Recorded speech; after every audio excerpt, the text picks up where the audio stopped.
안녕하세요. 평생학교 시청자 여러분, 변호사 임주혜입니다. 요즘은요, 워낙 사기 수법도 교묘해지고 특히 가상화폐며 주식이며 투자 바람이 불면서요. 이런 부분에 상대적으로 정보가 부족한 그런 사람들을 대상으로 하는 각종 투자 사기 기승을 부리고 있습니다. 그래서 이번 시간에는요, 다양한 유형의 사기 유형에 맞게 어떤 내용들 조심해야 되는지 알아보고요. 피해를 구제받을 수 있는 방법에 대해서도 살펴보려고 합니다. 폰지 사기, 요즘 기승을 부리고 있다는 얘기 뉴스에서 한 번쯤 들어보셨을 것 같아요. 찰스 폰지의 사기 행각에서 유래된 이름인데요. 폰지 사기는 세 가지 특징 가지고 있습니다. 먼저 기본적으로 폰지 사기는 실체가 없는 사업을 대상으로 합니다. 그러니까 사실상 어떤 금전적으로 지금 활동을 하고 있는 것이 전혀 없음에도 신규 투자자의 돈으로 기존 투자자에게 이익금을 지급하는 방식을 취하고 있는 거죠. 폰지 사기는 가장 유행하는 투자 유형을 투자자에게 권유하는 경우가 많은데요.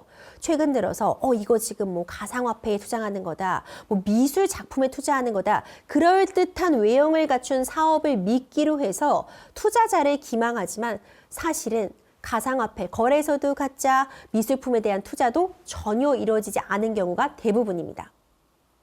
두 번째 특징은 바로 피라미드식 불법 다단계 사기가 이루어진다는 점입니다. 그러니까 아름아름 입소문, 인적 영업에 기초를 하고 있는 거죠. 문제는 이 영업진들이 투자의 기초에 대한 사업에 대한 이해는 전혀 없이 단순히 인센티브에 따라서 투자 권유를 하게 되는 거죠. 그러니까 이 영업을 하는 과정에 있어서 결국 나와 가장 가까운 사람, 지인이나 가족들을 신규 투자자로 유치함으로써 사실상 그들이 새로 투자한 그 투자금을 내가 배당받고 있는 구조인 거죠. 그러면서 정말 안타까운 지점이 나도 처음에는 애초에는 이 불법적인 폰지 사기의 피해자였지만 신규 투자자 입장에서 본다면 내가 가해자가 되는, 피해자이면서 동시에 가해자가 되는 이중적인 지위에 놓이게 된다는 점입니다. 마지막으로 이런 폰지 사기가요, 원금 보장된다는 사탕발림 하는 경우 많습니다.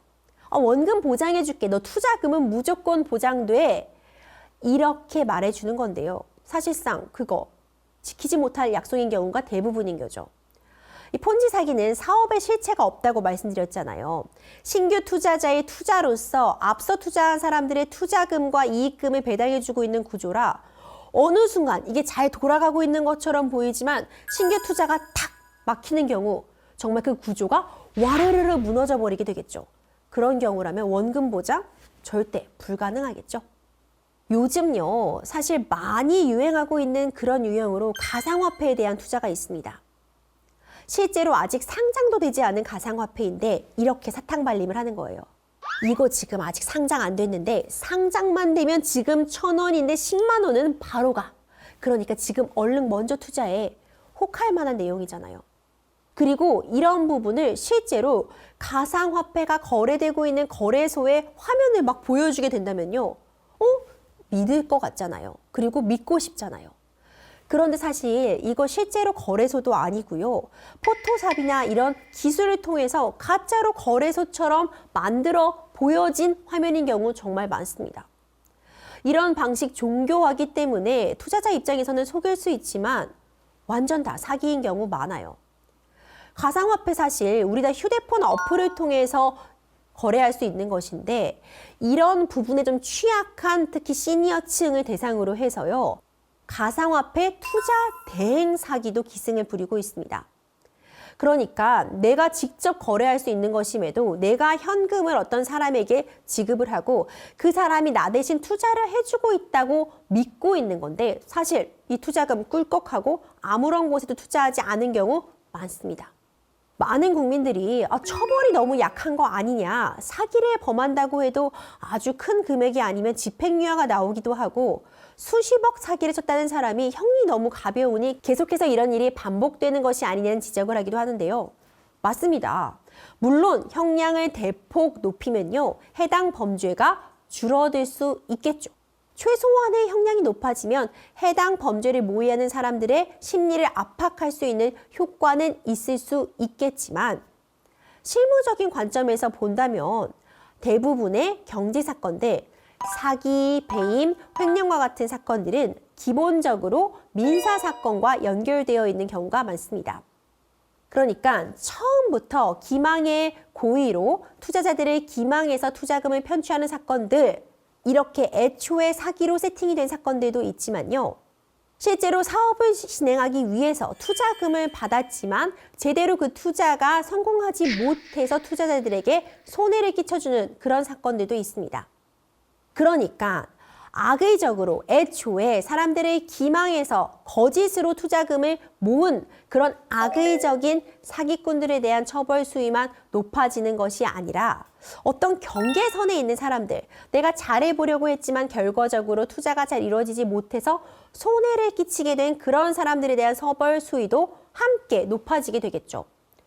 그렇기 때문에 경제범들에 대한 처벌에 있어서는요, 형량을 높이는 것도 물론 중요하지만 경제범들로부터 편취한 금액을 몰수하거나 집행함에 있어 그런 어려움들을 완화해주는 다양한 조치들이 함께 도입이 되어야지만 결국 실제로 피해를 본 피해자들에게 그 투자금을 돌려줄 수 있고 좀 더 실효적인 대책이 될 수도 있을 것 같습니다. 사실 사기는 예방이 최선이잖아요. 하지만 일단 내가 안타깝게도 사기 피해를 입었다면 그 돈 돌려받는 게 급선무이기 때문에 어떻게 돌려받을 수 있을지 그 방법에 대해서도 알아보도록 하겠습니다. 당연히요, 이런 사기 피해를 입게 되면 일단 잃어버린 돈 찾아오고 싶어 하십니다. 그리고 나아가 마땅히 가해자, 처벌받게 하셔야 되는데요. 이를 위해서는 일단 사기죄로 형사 고소하시고 금전적인 손해부분 보상받기 위해서는 민사소송 청구하셔야 됩니다. 그런데 정말 중요한 부분이 있어요. 성공한 투자는 투자고 실패한 투자는 사기다? 그렇지 않습니다. 예를 들어서 단순히 내가 투자를 했는데 투자금을 회수하지 못한 사정만으로 바로 사기꾼이었다. 사기죄가 성립하는 것은 아닙니다. 사기죄는요, 애초에 수익금을 지급할 생각이 없거나 능력이 없음에도 불구하고 상대방을 속이는 행위, 기망행위를 전제로 합니다. 그래서 특히 이 투자의 경우에는요, 위험 부담을 오롯이 본인이, 투자에 대한 책임은 본인이 져야 되는 거죠. 그렇기 때문에 사기죄의 판단은 엄격하게 이루어지게 됩니다. 그렇기 때문에요, 투자자로서는 일단 투자 계약서에 명확한 수익 분배율이 기재되어 있는지, 투자를 권유하는 과정에서도 그 권유받을 때 들은 내용들, 투자 조건들, 구체적인 조건들이 다 이 계약서에 들어있는지 확인하시는 게 필요하고 문자, 녹취 등을 가급적 상세하게 남겨두시는 것이 소송에서 유리합니다. 그런데 소송을 제기하셔도 어려움을 겪는 경우가 있을 수 있습니다. 특히 이런 사기 조직 같은 경우에는요, 해외에 본체를 두고 있는 경우가 많습니다. 일단 검거 자체의 시간이 많이 소요되는 경우가 있고요. 이런 경우 수사에도 난항을 겪게 됩니다. 그리고 가해자를 찾아서 사기죄로 처벌을 받게 한다고 해도 이미 이 가해자들이 재산의 대부분을 해외로 빼돌려 둔다거나 아니면은 개인이 탕진해버리는 경우도 있을 수 있거든요.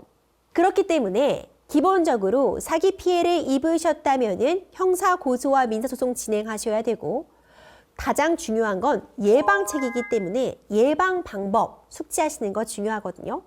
특히 원금과 이자금 모두 지급 보증한다 이런 사탕 발림에 그냥 속아 넘어가시는 경우 있는데 이런 부분 계약서에 명확히 남겨두시는 것도 중요하겠지만 기본적으로 너무 과도한 그런 이익을 보장하고 있는 경우 그런 좋은 정보라면 과연 나한테까지 들어올까요? 그렇기 때문에 너무 높은 투자에 대한 이익을 보장하는 경우에도 의심을 해보시는 게 필요합니다. 요즘 특히 또 기승을 부리고 있는 유형이 있어요. 여러분 휴대폰으로요. 고액 알바, 고수익 보장 이런 광고 문자 받아본 경험들 한 번씩 있으시죠? 실제 사례 한번 설명해 드리도록 할게요. 피해자는 고수익 알바라는 그런 광고글에 속아서 이번 일에 가담하게 됐는데요. 본인 계좌로 일단 돈이 입금되게 되면 본인은 한국의 업무 처리 담당자라는 직책을 가지고 그 돈을 정해진 계좌로 나눠서 입금만 해주면 되는 업무였습니다. 정말 단순하잖아요. 그렇게 대신 입금해주고 뭐 건당 5만 원 정도의 수수료를 받아 부업으로 생각했다고 합니다. 그런데 단순히 내가 돈을 받아서 나눠 입금해주는 것만으로 고액의 수수료를 받는다? 이상하죠.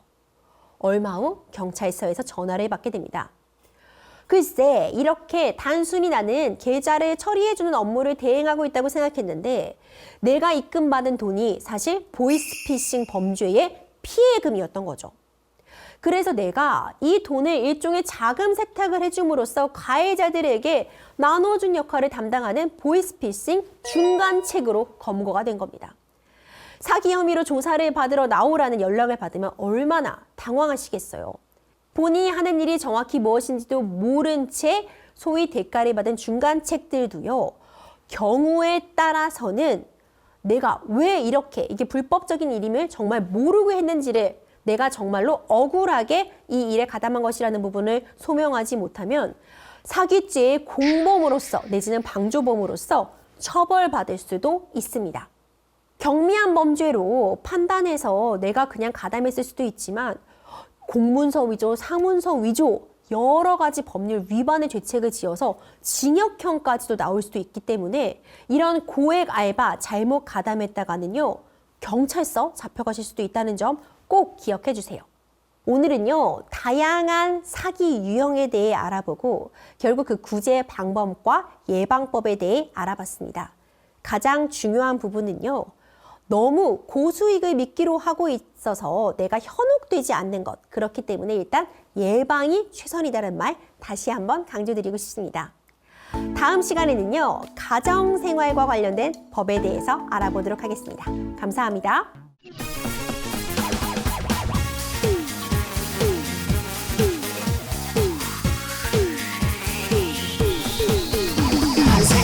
Go!